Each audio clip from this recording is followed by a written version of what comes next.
Let's continue in Bahjat An-NaDHar. So we're at question 4. The author says, speak about the highest and best obligation decreed by Allah. Okay. Technically, that's not a question.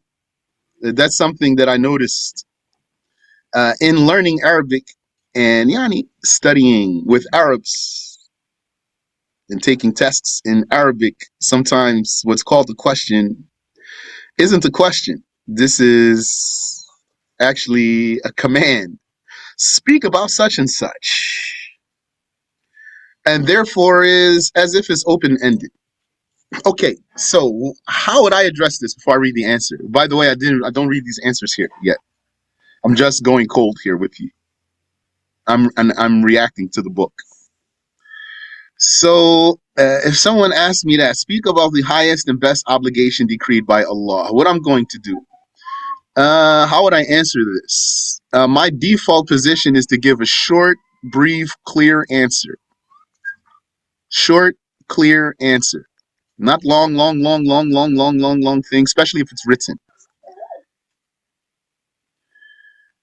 So then I'd answer this by saying the highest and best obligation decreed by Allah. I'm going to take out of the question.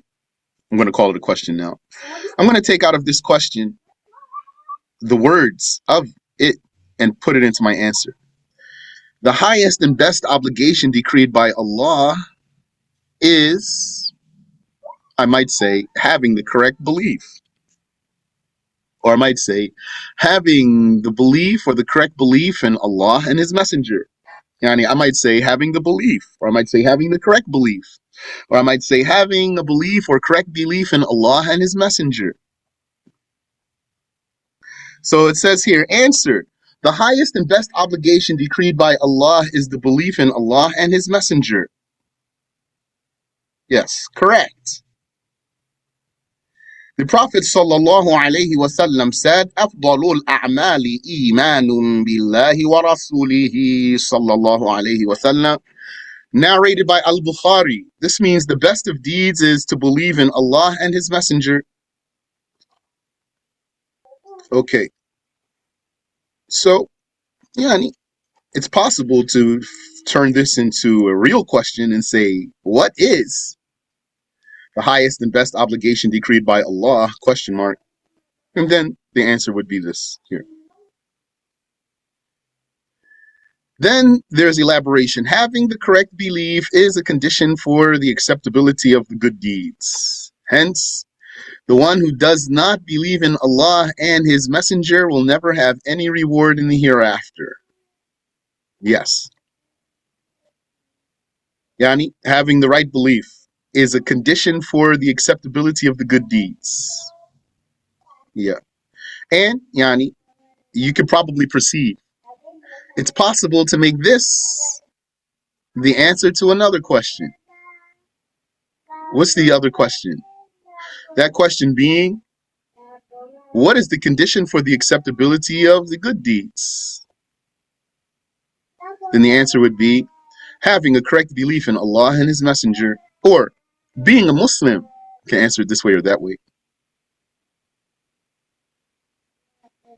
And what I'm saying to you now, when I say to you, it's possible to make this the answer to another question. Really keep this very close.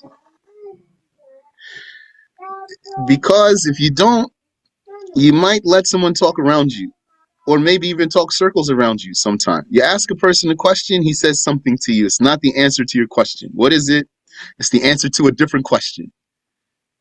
You ask him something, so then he says something. That's not what I asked you. That's, if I wanted to make that an answer to something, it would be an answer to such and such. That's a different question. It's not what I asked you. So be mindful when someone gives you an answer to a question different from the one you asked them. Allah said in Surah Ibrahim, verse 18, مثل الذين كفروا بربهم أعمالهم كرماد اشتدت به الريح في يوم عاصف The example of those who disbelieve in their Lord is that, or is like, so it says, is that their deeds are like ashes. Okay, yes, like. Is that their deeds are like ashes. That's their example. Is that their deeds are like ashes. Ashes which the wind blows forcefully on a stormy day.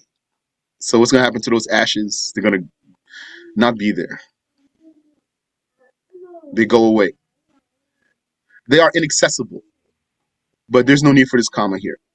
Are like ashes which the wind blows forcefully on a stormy day. Question 5. Speak about the merit of the knowledge of Tawheed over other types of knowledge. Speak about the merit of the knowledge of Tawheed over other types of knowledge. So again, not a direct question here. It is a command, and a command is similar to a question actually. A command and a question, they have something in common, which is that both of them require a response. Both require a response, but a command's response might be an action, also, not words necessarily. Question, usually you ask someone a question, you want them to respond verbally. But it's possible you can ask a person a question and the way for him to respond is to act. When you command someone, a command also requires a response. So that's how a command and a question are similar. Speak about the merit of the knowledge of Tawheed. And maybe that's why they so often are putting something like this as a question. Because it has a jawab, an answer, a response. Speak about the merit of the knowledge of Tawheed over other types of knowledge. But when you put it this way, it's open. Yani, the speaker, now the one who's responding to this command, perhaps he will talk a lot and keep talking and talking and talking. And that's what a lot of brothers and sisters do too. Not with the intention of annoying a person, but really they want to try to make clear for a person. They think, they see, or they perceive that their clarity is going to be in saying a lot. Or sometimes a person wants to respond to someone in text. He would even ask me, say, this is what I want to say to someone. And he would show me. It would be long, very, very, very long. So many times I say, all of what you said here, you can reduce it to one sentence. It's going to be clear. And then they say, oh, yeah. And then they'll reduce it down. And it's clear. And then, yeah, use this one here.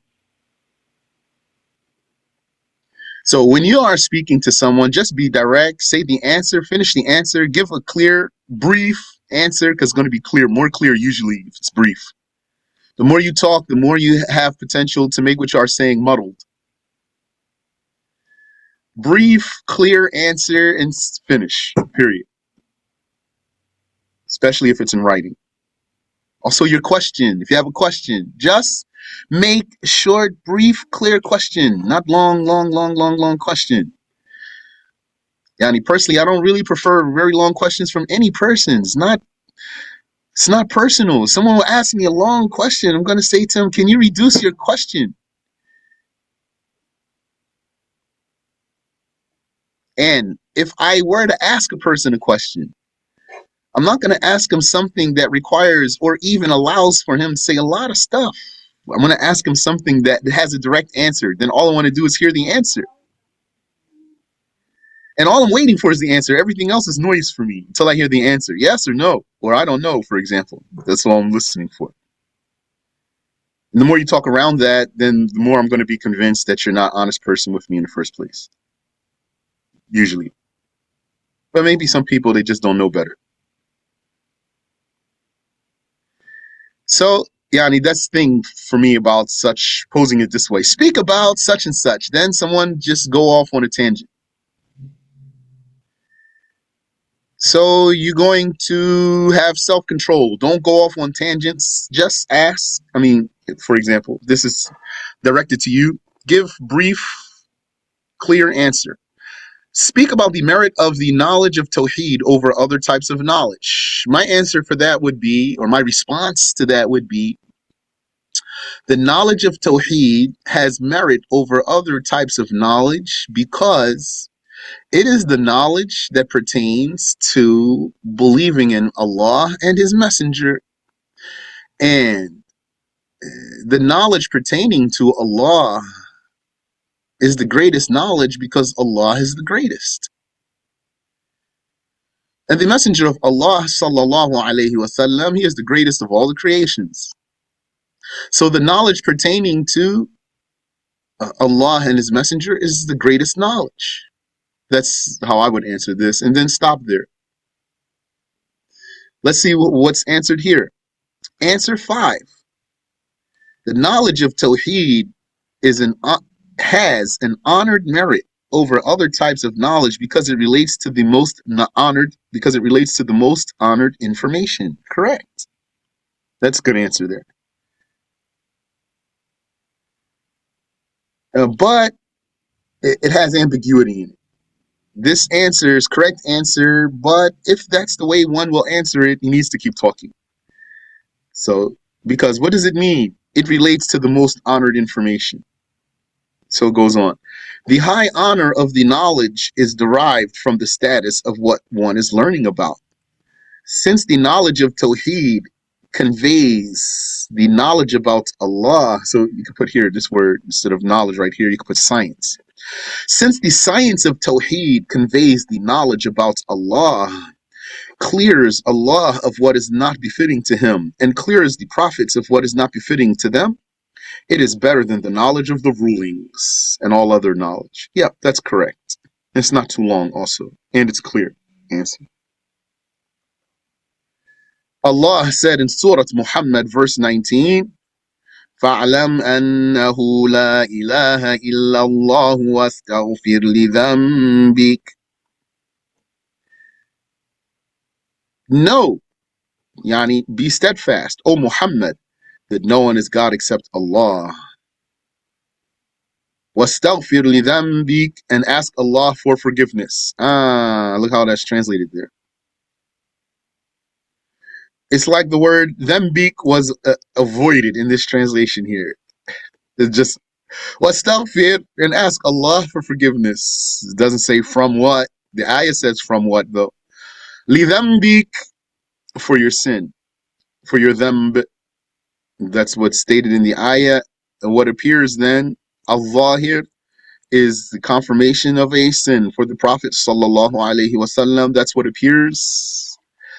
Imam An-Nawawi said the majority of these scholars confirmed that it is possible for a prophet to commit a small sin that does not display low character because of using as evidence what appears of Zahir, what appears from the Quran and the Sunnah. Majority. That's An-Nawawi who said that, and he was amongst those who didn't agree with the majority. He said the majority said it's possible that a prophet could commit that kind of sin that I mentioned to you,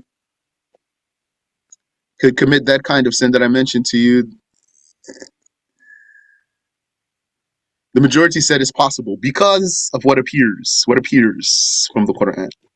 So here in this translation, something was not mentioned here. That's fine. It's not a big deal. But see, when the enemies attack you on some things, this is the type of thing you don't want to happen. What if someone had in mind, those people that argue with us about whether prophets could commit sins or not? Let me not mention this here. It's possible to take that position sometimes, in some cases, just to avoid something. And in other times, you're gonna stand firm on your position. You're gonna stand firm on your position. Imam Abu Hanifa said in his book Al-Fiqh al-Absat, know that the knowledge of the essentials of the religion is better than the knowledge of the rulings. This knowledge or science. The science of the essentials of the religion is greater than the science of the rulings. Prophet Muhammad came with science. Yani, in fact, sciences that only Muslims have. And those sciences are superior to whatever the non-Muslims have. Question: is it required when one is embracing Islam to utter the statement Ashhadu an la ilaha illallah wa ashhadu anna Muhammadar Rasulullah? So this question, what's the answer for this question? Yes or no? Yes or no is the answer to this question. Because it says, is it such and such? So the answer to whatever follows is yes or no. So if I ask a person a question like that, for me, the only thing I want to hear is yes or no. Anything else is noise.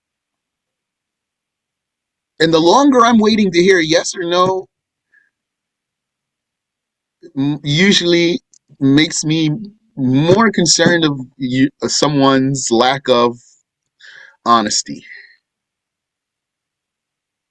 And when I am asked such a question, I try to adhere to my own standards. So I'm going to say yes. I'm going to say no. If it needs elaboration, if the answer yes or no needs clarity, then I prefer to say yes. However, such and such or no. But what that means is to make sure nothing is misunderstood, or someone's trying to back you into a corner. Someone's trying to corner you and show that you're contradicting yourself somehow. And they ask you something. The answer is yes or no. And if you say whatever, yes or no, then they say, see now. Say, well, no. The answer is yes, or the answer is no, but such and such. So here, the answer is yes or no. So if it's me, when someone asks me this, I'm going to say no. That's it. Let's see here. It says, answer 6. It is not a condition for one embracing Islam to utter this particular statement. That's correct. Let's find answer 2. It is enough for one to utter a statement that gives its meaning. And so this is like what? Here, this is the answer to another question. It is enough for one to utter a statement that gives its meaning. What's the other question? What would that be? That question would be, what is required?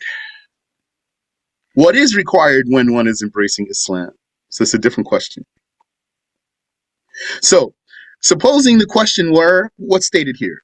Someone said, is it required when one is embracing Islam to utter this statement, which is written there?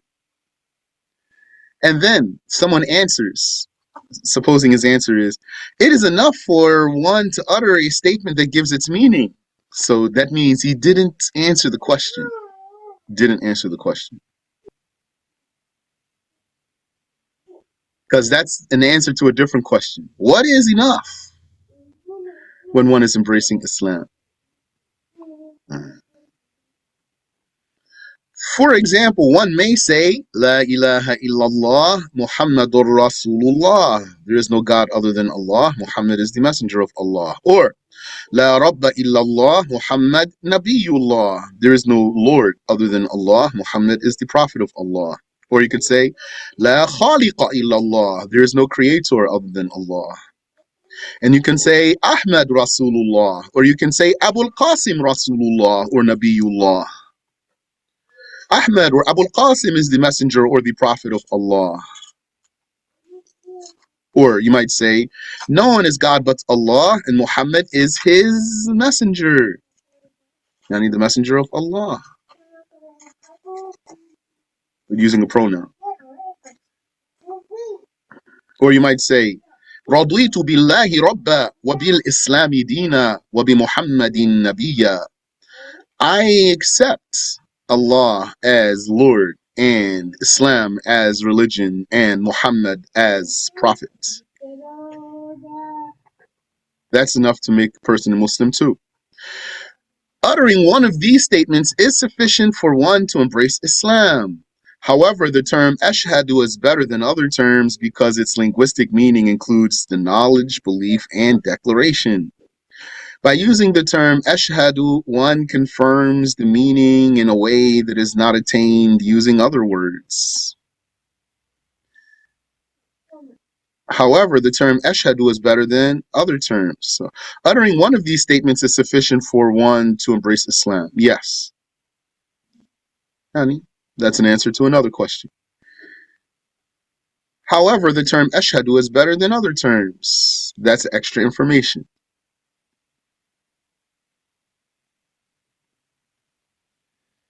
Inshallah, we go through this book well, you're going to be keen about questions and answers in general.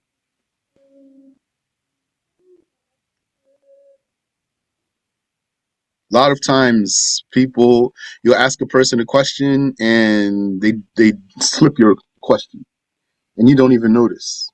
So many times when I listen to people talk, I notice. I say, you got out of his question right there. And then keep going and never come back to it.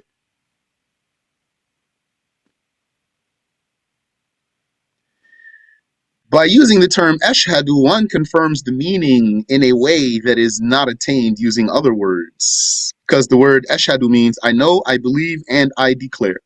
Knowledge, belief, and declaration. Declaration means I confess, I admit, I say.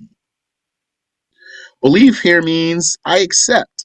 So I know and I believe, it means I accept what I know, and I declare means I profess, I say what I know and believe. That's what ashhadu means, all of that.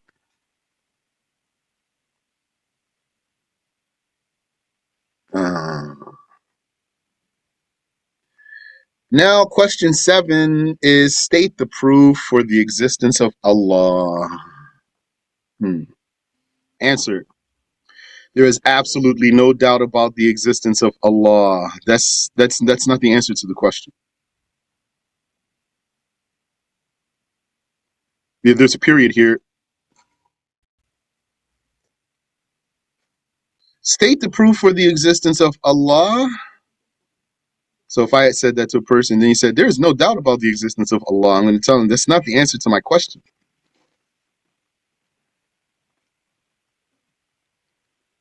And why I'm pointing out there's a period here, because means this is a complete thought now. This is a statement. Yani, this is the very first response to the question and sealed.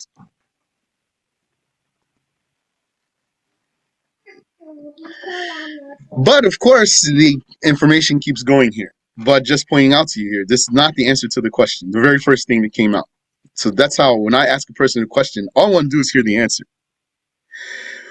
It says, Allah said in Surah Ibrahim, verse 10, Afillahi shak.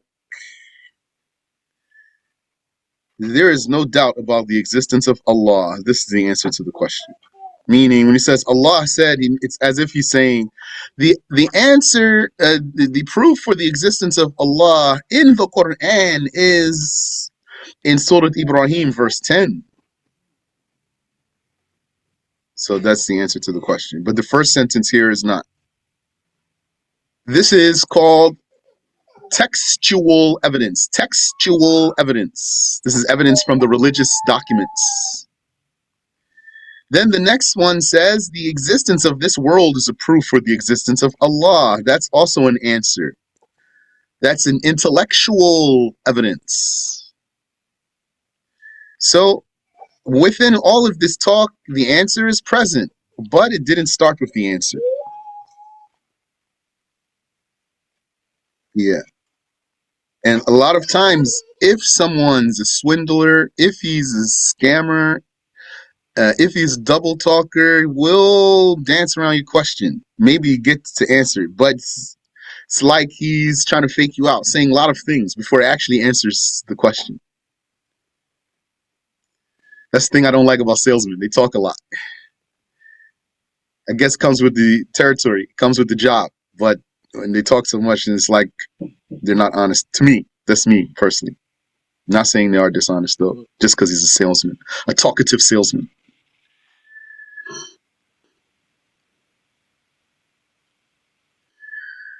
It says, it is intellectually invalid to accept the existence of an action without a doer. Correct. Just as it is invalid to accept the existence of copying and writing without accepting the existence of a copier and a writer. Yes, that's true. Doesn't mean, though, that this copier or writer is created. Meaning, if you saw a building, someone might say to you, here's a building. Would there be a building without a builder? So you're going to say, I would say, what do you mean by builder?